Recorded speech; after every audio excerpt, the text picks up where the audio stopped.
دل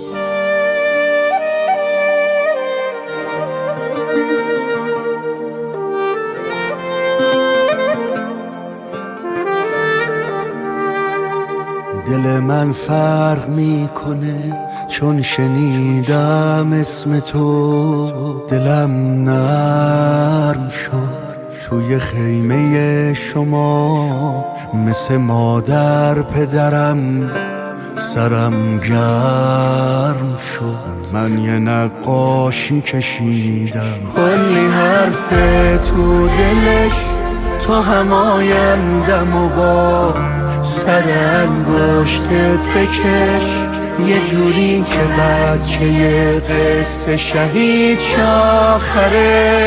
من بلدم گریه کنم اگه منو میخری، نیومدم بازی کنم من اومدم نوکری، تو بگو چی کار کنم حرمت میبری.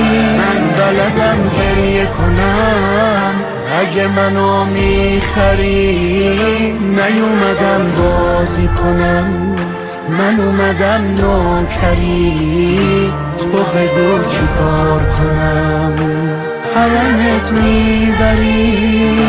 عزیز دلم حسین، عزیز دلم حسین، عزیز دلم حسین.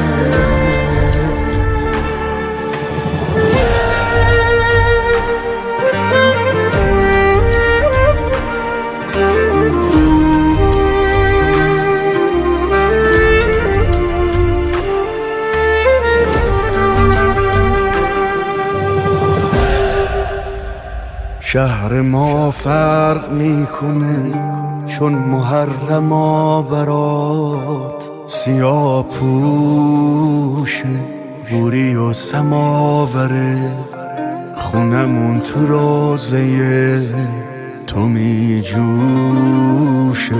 مشقامو مشکی نوشتم دفترم عزا گرفته، چون دل مداد رنگی واسه کربلا گرفته. خدا نگذره از اون که تو را از دنیا گرفته.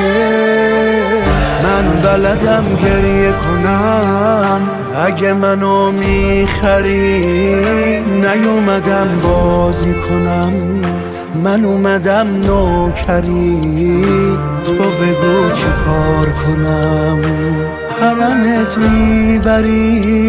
من بلدم گریه کنم اگه منو میخری، نیومدم بازی کنم من اومدم نوکری، تو بگو چی کار کنم حرمت میبری. عزیز دلم حسین،